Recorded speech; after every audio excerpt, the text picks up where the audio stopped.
我哋分別有 activity data、有 emission factor 同埋個 GWP 三樣嘢乘埋就已經係你嘅 emission 啦。嗱，上面呢度點解我先講咗下低呢條長啲一條咧？因為咧上面呢度係 refer to direct measurement， 你會見到咧係呢一 part 唔同咗嘅啫，個 emission data。嗱，呢個 emission data 係講緊咧譬如我之前講話電廠啦，佢真係量度住自己個煙通嗰度噴咗幾多嘅 GHG 出去，嗰啲叫做 measure data， 嗰啲叫 measure data。咁佢出嚟嘅時候咧，已經係話我一年 emit 咗幾多個 kilogram 嘅 CO2 咁樣啦，嗰啲叫 measure emission data。咁所以佢跟住要做嘅嘢，只係將佢 emit 嗰啲greenhouse gas 乘翻各自嘅咧greenhouse gas potential 咧，就已經等於佢個 total 嘅 emission 啦。咁但係我哋一般上咧，點解我第二個先講呢樣嘢咧？因為我哋一般上咧就好少可有咁嘅能力去到量度住每一個 equipment 嘅 emission 啊嘛，係咪？咁所以我哋更加會常用咧係 estimation 嘅呢一個方法。嗱 estimation 呢個方法其實我哋都要搜集資料嘅，我哋搜集嘅資料係我哋嘅 activity data，activity data， 即係譬如你用咗幾多度電啊，用咗幾多 liter 嘅油啊，嗰啲叫做 activity data。咁但係你用咗呢啲油，等於 emit 咗幾多嘅 emission 咧，就係你嘅 emission factor 做嘅嘢啊嘛，有冇記得 ？OK， 好嗱，咁所以咧，我哋跟住落嚟嗰幾張 slide 咧，就會圍繞住呢一條嘅 equation 咧，去同大家講啲細節，到底喺邊度 collect data 啊，跟住點樣去 process 咁樣嘅。好嗱，首先講個 data collection 先。如果係講緊estimation 嗰一個 route 啦，講緊 estimation 嗰個 route，咁你首先咧就要諗清楚啦，你到底要 collect 啲乜嘢嘅 activity data， 因為每一個唔同嘅 activity 咧，佢產出嚟嘅 data 都唔一樣。例如我哋頭先話，如果你揸車，你當然就係睇下自己行咗幾多公里啦，又或者食咗幾多油啦，係咪？但係如果唔係嘅，你係講緊仲有咩 activity 好啊？譬如你燒煤氣嘅，咁你會 collect 咩 data 咧？我到底係數住我一個星期煮咗幾多餐飯好啊？定係有啲咩好啲嘅方法？睇個 energy bill 咯，係咪？你收到煤氣單，佢話俾你聽，你上兩個月用咗幾多煤氣，嗰個就係你嘅 activity data 啦。OK， 好，咁後面呢啲咧其實都係一啲註腳，就話俾大家聽，當你篩選呢啲 data 嘅時候，有啲咩要注意啦。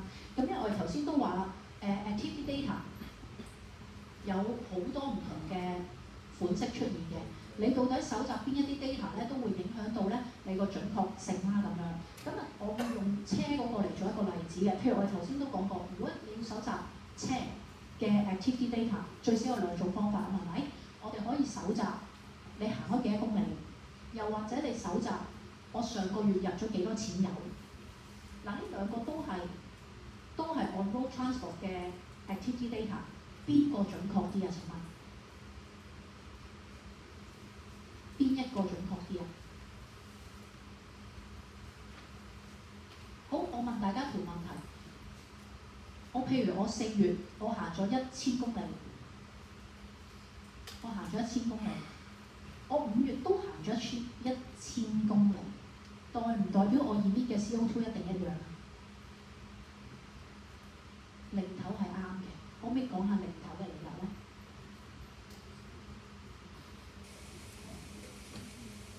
有啲咩影響到你個1000公里裏面用油嘅量，或者個 emission 嘅量？最簡單塞車嚇咩？山路係。如果我嗰個 month 我係去歐多嘅，成日都去爬山嘅，咁架車燒多啲油啦。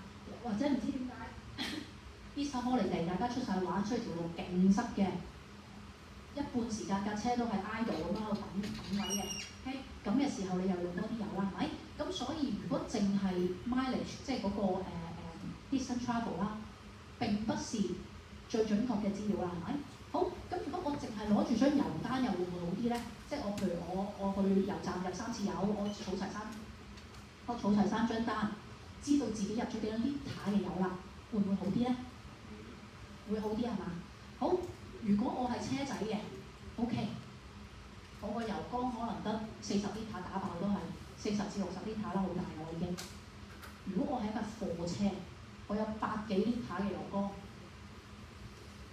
油缸，我月頭嘅時候我滿油咁樣開始計算，同我個缸一開始 day 1 4月1號已經係 empty tank 咁樣去加油，少咗成缸油喎，係咪？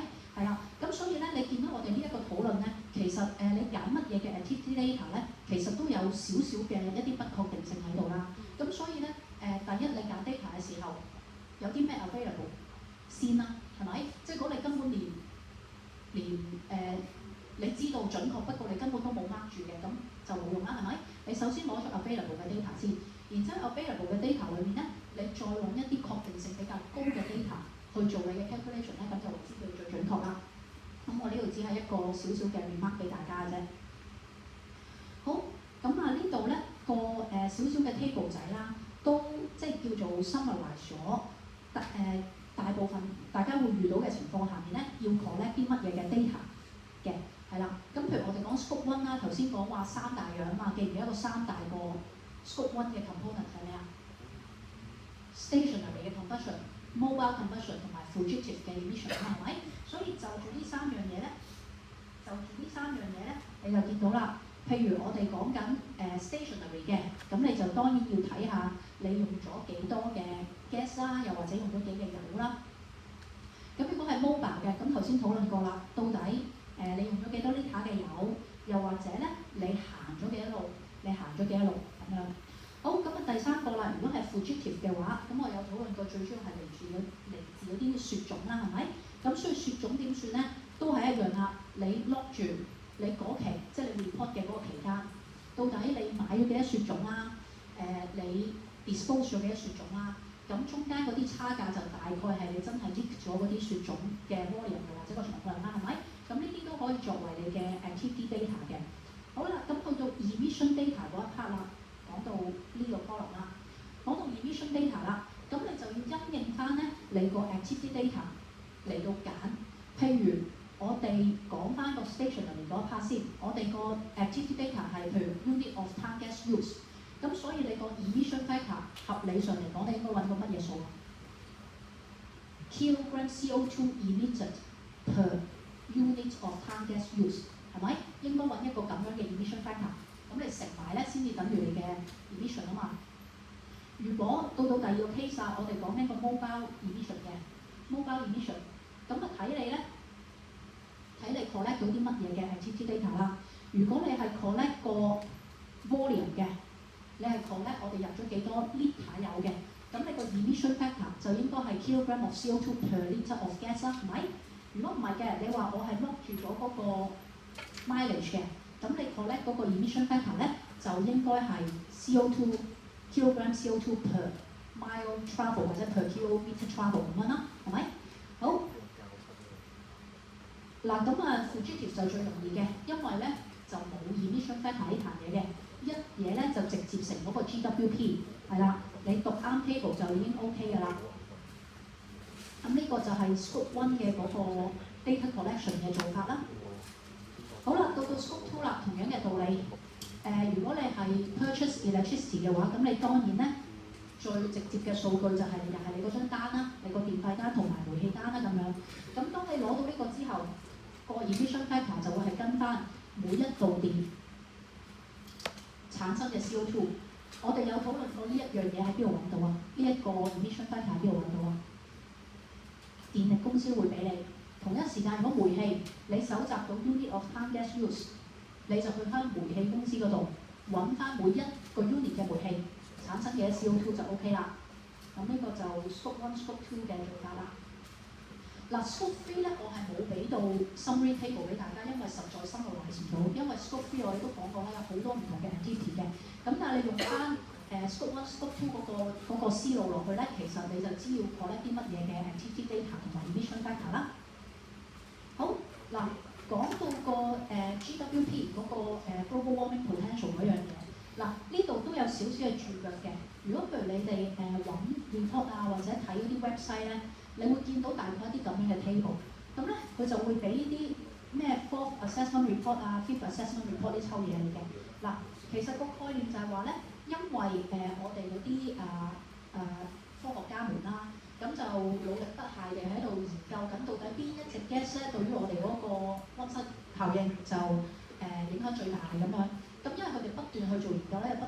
嘅 result 出嚟啦。咁所以你見到咧，佢每一個階段咧，佢都會寫個 report，咁就 update 佢哋啲數據嘅。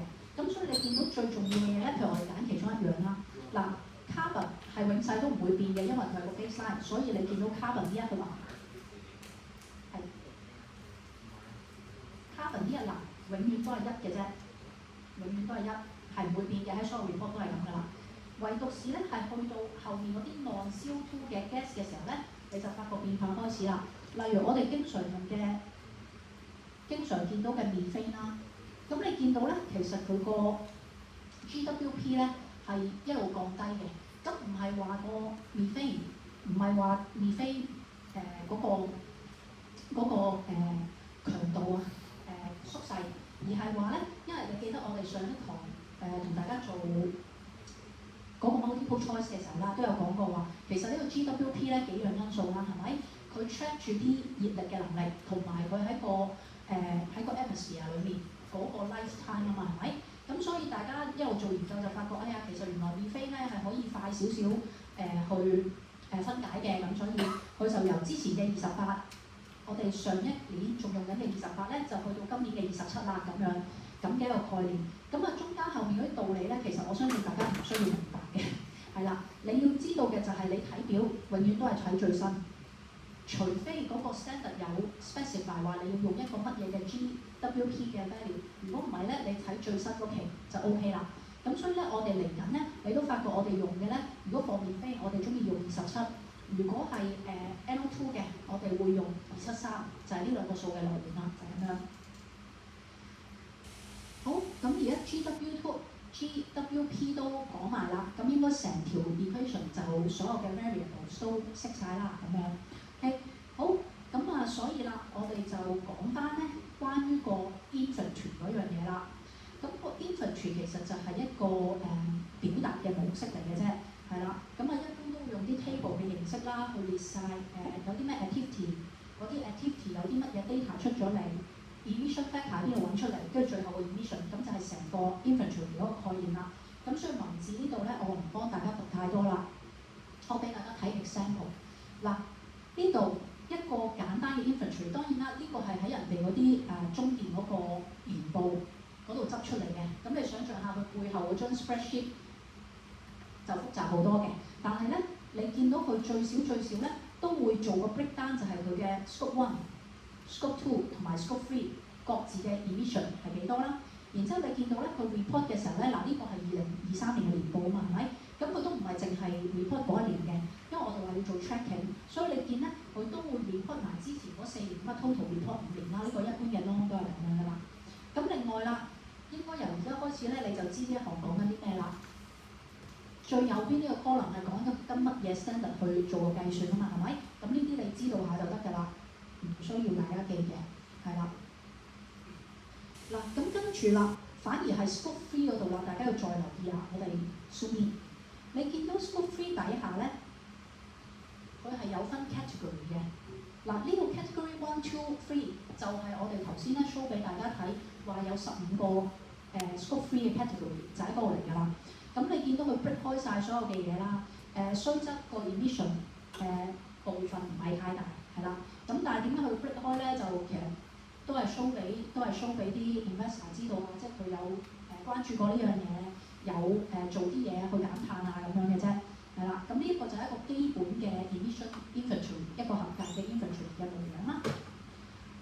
好，咁跟住啦，右邊呢一個圖就大家有用嘅地方啦。嗱，因為咧我哋睇中電嗰啲 report， 其實最緊要係攞1001粒數嘅啫，攞邊粒數？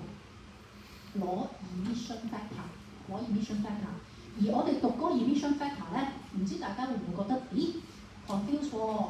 嗱，你明唔明話俾我聽 CO2 emitted per unit of electricity purchase 就為之個 emission factor 啦？咦，點解我讀呢度嘅時候同讀呢度嘅時候，其實個 definition 都差唔多啦，係咪？我個 definition 都差唔多，我都係 kilogram CO2 per kilowatt hour of electricity sold。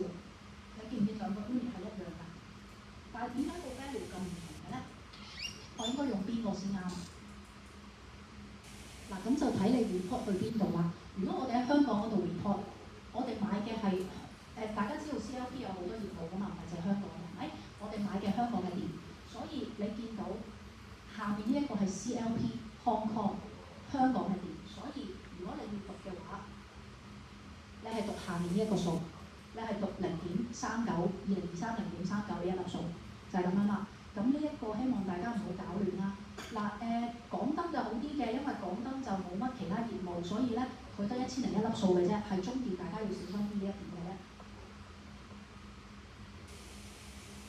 好，咁跟住再落啦。嗱呢一啲就嘥出嘢啦，因為我哋有話過香港港交所佢有比較嚴格嘅規管啦，咁佢就連嗰啲waste 啊同埋咧嗰啲utilities都要大家 report 埋嘅。咁呢度你有個概念知道如果你真係一日喺間上市公司度做嘅話咧，咁你連呢啲數據，人哋叫你 look 住話你每個月抌幾多垃圾啊，抌邊一批嘅垃圾啊，抌咗去邊，你就知道點解你公司有咁嘅要求啦，就係咁樣嘅啫。呢度少少 side check。咁啊水都一樣啦，點解你要 look 住每一個 unit 大家用幾多水 ，discharge 幾多污水，亦都係 for 呢一啲咁嘅 reporting 嘅 purposes 嘅。好，咁啊呢度啦，呢一個 example 咧就係金門，大家一定知金門做咩啦。咁所以咧，我點解擺喺度咧？因為佢有呢一個表，有一個 diagram 喺度。咁佢就有一個圖表嘅方式咧，就話咗俾大家聽佢嗰個 operational boundary。嗱，中間灰色就係佢自己嘅 activity 啦，佢公司自主去進行一啲活動。咁而譬如佢買翻嚟嘅、租翻嚟嘅儀器嗰一啲附帶嘅 emission， 佢就擺咗 upstream 嗰度啦。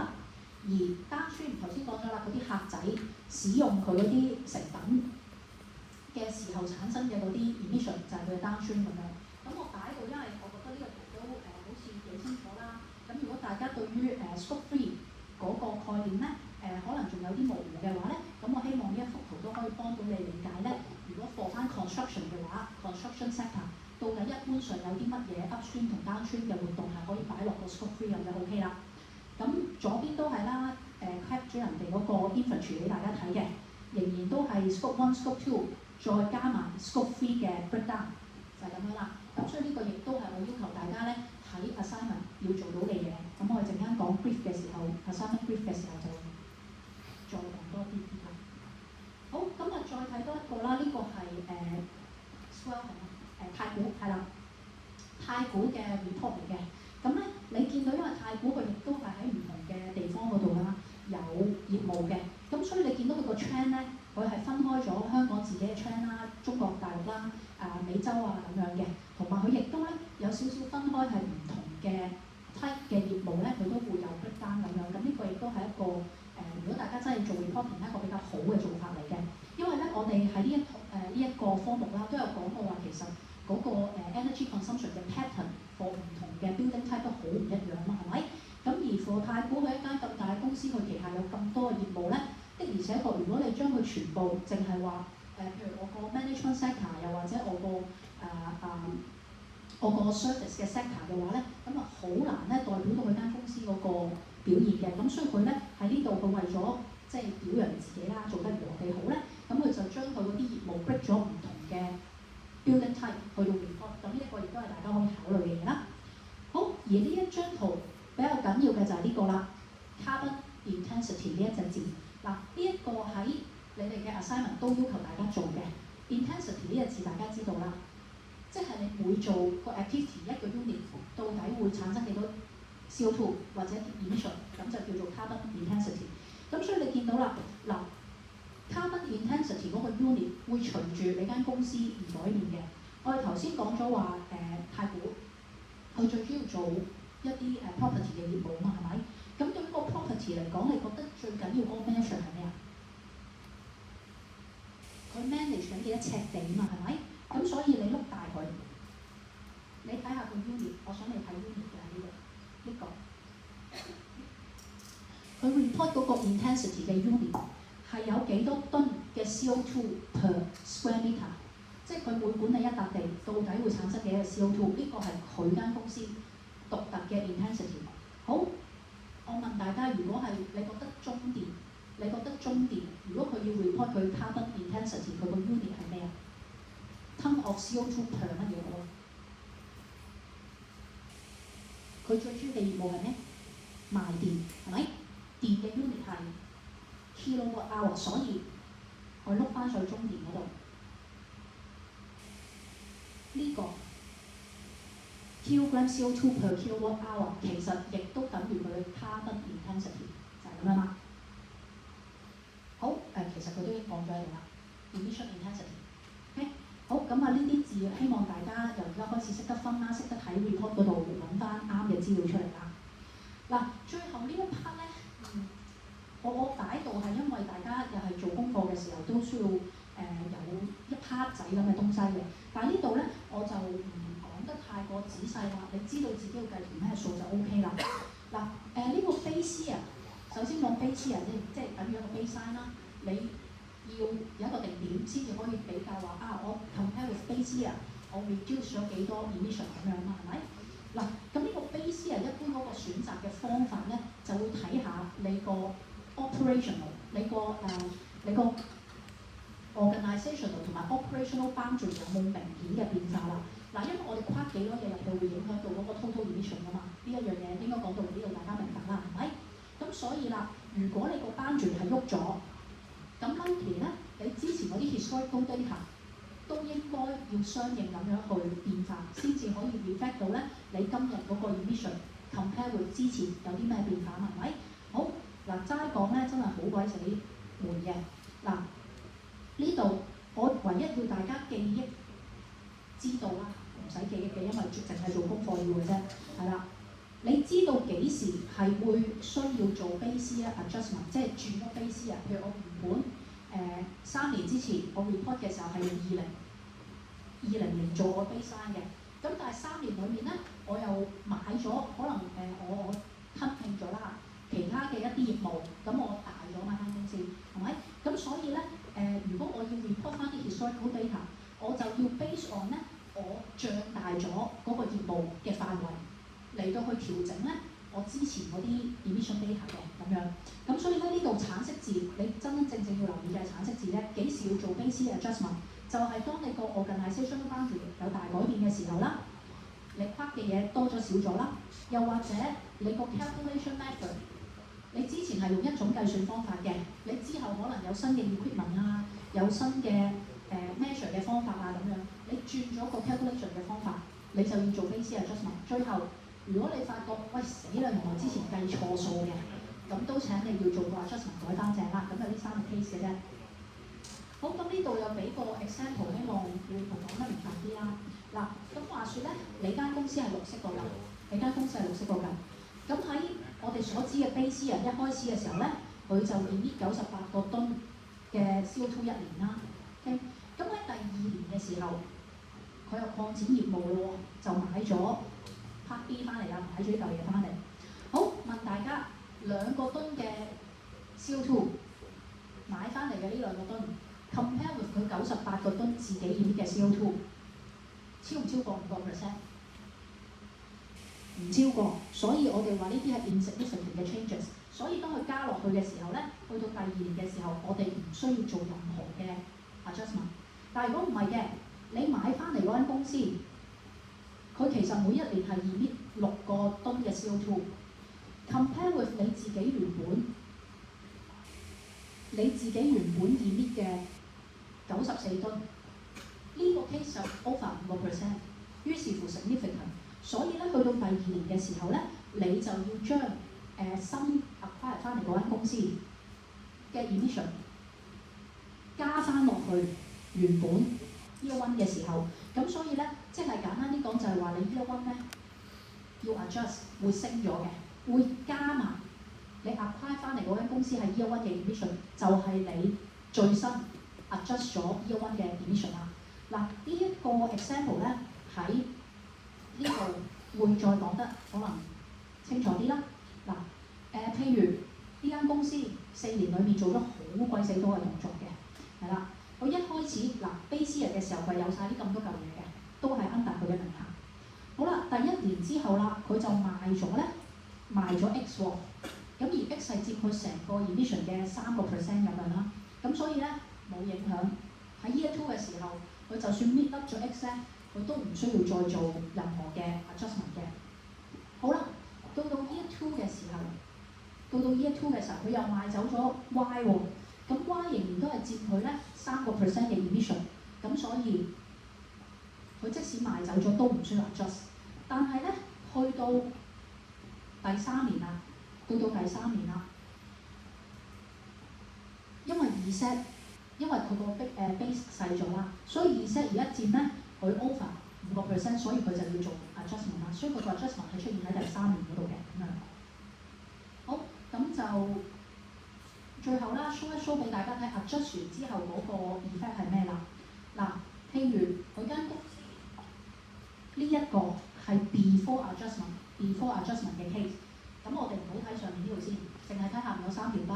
Year 1佢 emit 咗25加25即係50。Year 2同 Year 3都分別 emit 咗60噸咁樣先計啦。好，咁而家睇翻佢做咗啲咩大動作啦？咁話說佢喺第3年嘅時候咧，佢第3年嘅時候買咗個新公司，買咗個 facility C 翻嚟。喺嗰一年喺 Year 3 facility C 係 emit 20噸嘅 CO2。Year 2嘅時候20噸 ，Year 1嘅時候15噸。因為呢20噸對於佢60噸嘅自主嘅 emission 係 over 5% 啦，所以佢要做 adjustment。於是乎做咗 adjustment 之後咧，就係、是、左邊呢個 case 啊，你就發覺咧，佢而家 Year 1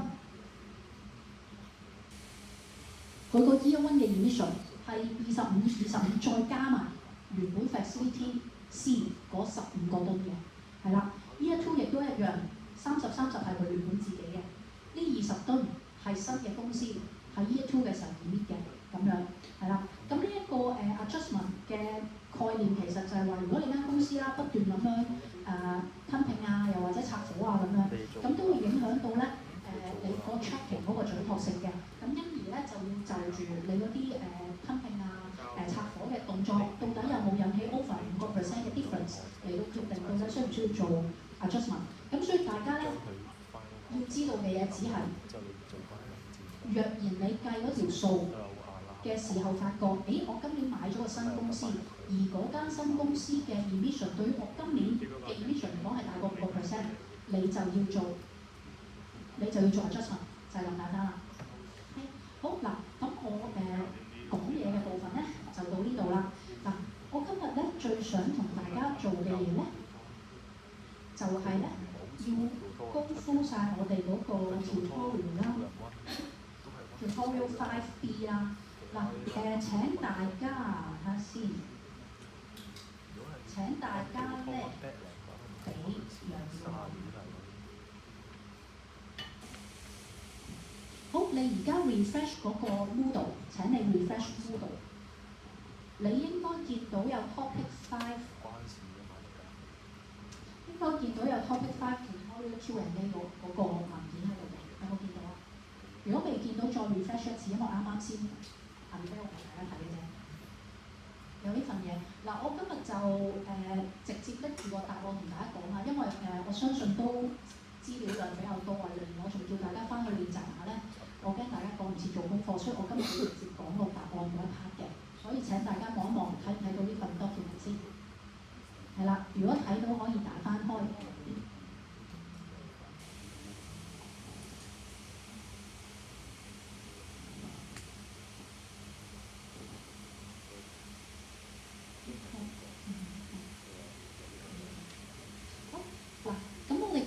tutorial 嘅設計咧，就想幫大家溫翻啦，我哋今日講過嘅，包括嗰啲什麼 boundary 啊，同埋一啲計算嘅一啲方法嘅咁樣。嗱，第一題就好簡單嘅啫，叫大家分類，到底邊一類型嘅 emission 係 classify 你嘅 scope 1、scope 2或者 scope 3咁樣啦。嗱，我呢個 table 咧就將我哋頭先講過俾大家聽。likely 會發生嘅 emission 咧就 list 咗喺度，係啦。咁但係記緊啦，你真係做 reporting 嘅時候咧，可能唔止嘅，係啦。for 我哋呢個 purposes， 你就最少 scope 1記住呢3樣嘢先啦，一定會有 stationary、mobile 同埋 fugitive 嘅 emission。而 scope 2咧，我哋最主要咧就會有 purchase 嘅 electricity 同 gas for 香港嘅 case 係咪？咁如果你個 facility 比較特別嘅，佢有其他 activity，咁啊可能有其他方嘅 energy 咁樣啦。咁到 scope 3啦，呢15個 category 就係我哋頭先喺 lecture notes 度同大家介紹過嗰本GHG protocol 裏面嘅嗰個 guideline 裏面抄出嚟嘅。我係為免大家咧 flip 嚟 flip 去唔記得啲名，我先列晒喺度嘅啫，咁樣。好，咁啊執住呢啲 information 啦，我要大家做嘅嘢咧，其實就係分類。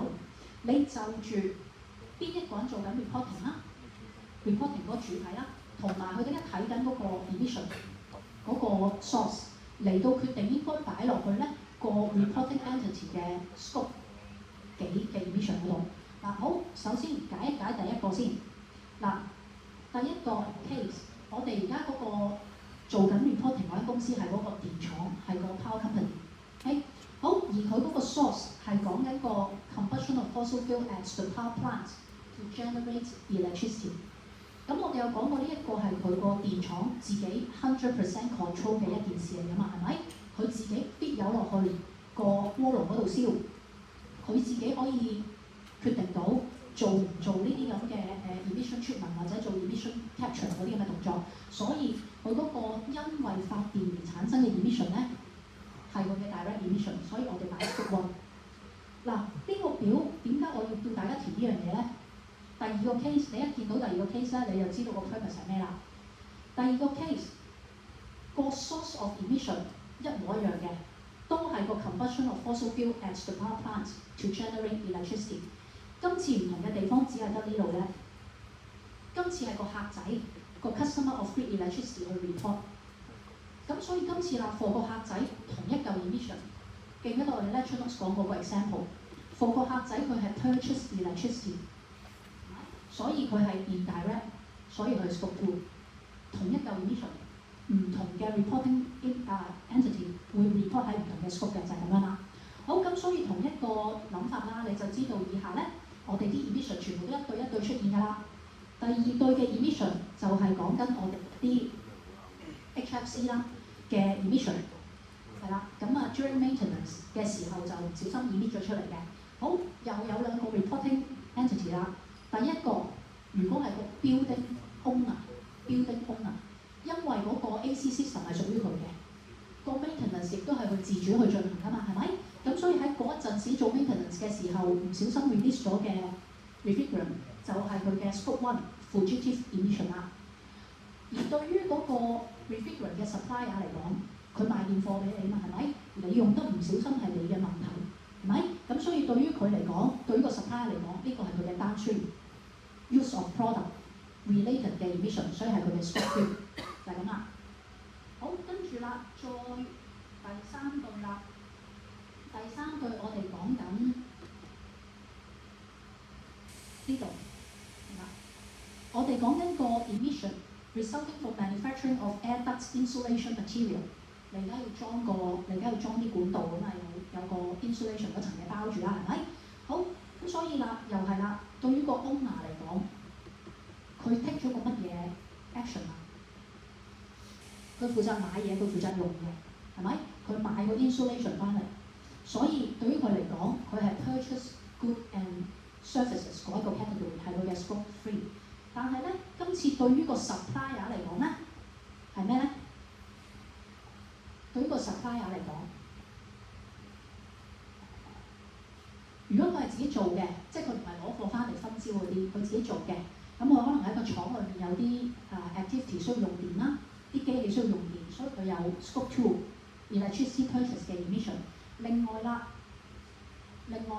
佢亦都會有佢嘅上游㗎嘛，係咪？佢唔係自己變啲物品出嚟，佢都要買原料去做，係咪？佢買翻嚟嗰啲原料就係佢嘅 upstream purchase of good or service 嘅一啲 emission 啊，咁樣。好，咁啊再落啦，再下一對啦，就會有我哋嗰個 emission from fuel use of the fleet vehicle 啦，呢個擺落架車度燒嗰啲有啦。好，咁又再睇啦，如果對於個 company own 同埋 operate 嗰個 fleet 嘅話咧，咁啊呢度我哋討論過啦，佢自己自主去入油，自己自主去開車嘅，呢個係佢嘅 scope 1 emission，mobile emission。如果係個 customer，佢只係搭車嗰個啫，佢只係搭車嗰個。